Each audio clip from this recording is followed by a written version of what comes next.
बहुत ध्यान देना। कई लोग पूछते हैं महाराज जी क्या घर में शंकर जी का शिवलिंग रख सकते हैं? रख सकते हो, मना नहीं है। जिसके घर में शंकर का शिवलिंग रहता है उसके घर में कभी बड़ा रोग प्रवेश नहीं करता। शंकर का शिवलिंग हो, पर शिवलिंग का भी प्रमाण है साहब। घर में जो भी मूर्ति होती है, जमीन ये जमीन है, इससे अंगूठे को उठाकर देख लो, हाथ को, बस इतनी बड़ी मूर्ति प्रतिमा स्वरूप घर के अंदर होना चाहिए, इससे बड़ी नहीं। क्योंकि बच्चा जितना छोटा होता है उसको उतनी व्यवस्था कम करना पड़ती है। बच्चा जब बड़ा हो जाता है व्यवस्थाएं बढ़ती चली जाती। और निवेदन है, आप अपने घर के कमरे में दूसरों को अलाउ नहीं करते। करते हो क्या? जेठानी का लड़का आया तुम्हारे कमरे में आकर बैठ गया, देवरानी का आया या ननंद के छोरा छोरिया आए तुम्हारे कमरे में बैठ गया, तुम्हें अच्छा लगेगा? जल्दी कर बाहर निकल। अपने कमरे में तो बच्चे कहते हम कहां जाए, दादी के कमरे में जा, क्योंकि बेचारी दादी का कमरा तो पंचायती। अपने कमरे में कोई नहीं होना। और ले देकर केवल एक भगवान का कमरा ही ऐसा होता है, भगवान का मंदिर एक ऐसा होता है जिसमें सब तीर्थ करने गई। कहां? रामेश्वर। गणेश जी भगवान शंकर से बोले पिताजी फिर तीर्थ गई है। शंकर जी बोले बेटा खसक के बैठ जा, पकड़ के लाती होगी।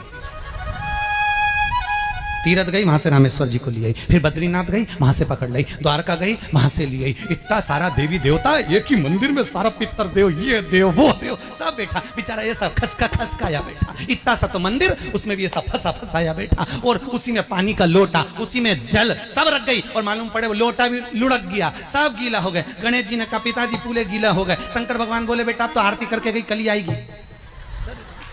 अब तो गई और सुबह से आई, इतनी सी शक्कर लिए, इतनी सी कटोरी में, और आरती भी कर रही शक्कर धर के, और दिया हाथ में, और इधर हाथ में घंटी, तन मन धन सब कुछ तेरा, मुंह से बोल रही तेरा, ऊपर से दिखा रही ठेंगा, समझना मत ही तेरा, समझना नहीं तेरा। पहले के लोग घंटी बजाते थे, अंगूठा नीचे रखते रहे। आज के जमाने में तन मन धन सब कुछ तेरा, समझ भगवान भी कहे का फंस। इतनी सी शक्कर, और सब भगवान के सामने एक इतनी सी शक्कर धर दी। गणेश जी के मैं खाऊं, राम जी के मैं खाऊं, हनुमान जी के मैं खाऊं, सब झगड़ रहा है। इतने में सब झगड़ रहे, तो इन्होंने विचार करा, इनने खाने के चक्कर में अपनी किचकिच कराई। अब की बार ये किचन में जाओ तो अपन भी किचकिच कराओ। अब सारे पंडितों से पूछती फिर रही महाराज घर में शांति नहीं, घर में शांति नहीं। अब महाराज जी के कहीं मालूम कि क्यों शांति नहीं? जब देवताओं का किचकिच कराएगी तो तुझे कौन छोड़ेगा? जाकर किचकिच भगवान। और बच्चा कुचा था तो वह दिवाली दशहरा आया, जन्माष्टमी आई, इतना सारा भगवान के थाली में रख के अचार लेके रखंडे बैठ गई। आज तो जन्माष्टमी है। और बच्चा कुचा तो पाउडर लिया, कौन सा पीताम्बरी, उससे झगड़, ऐसा रगड़ा, ऐसा रगड़ूंगी पूरा साफ हो जाएगा। और जन्माष्टमी के दिन ऐसा रगड़ा। भगवान कह रहे राधा आज मेरा जन्मदिन और ये मुझे घस रही। भगवान बोले अब घस लेने दे। राधा जी बोली कोई बात नहीं, बाद में मैं उपटन लगा दूंगी प्रभु, अब इसका जन्मदिन आने दे, जैसी करनी वैसी भरनी। अब खुद का जन्मदिन आया, शादी की सालगिरह आई, पति के साथ जा रही थी मंदिर में दर्शन करने, स्पीड ब्रेकर पे से एसी फिकाई, सब दूर से घस आई। 4 दिन तक हॉस्पिटल में पड़ी रही। सब मिलने आए, जीजी कैसे हो गया? मेरा तो बताओ मंदिर जा रही थी और घिसा गई। भगवान बोले तूने मेरे जन्मदिन पे घसा, तेरे जन्मदिन में मैंने घसा, हिसाब बरा और घस ले।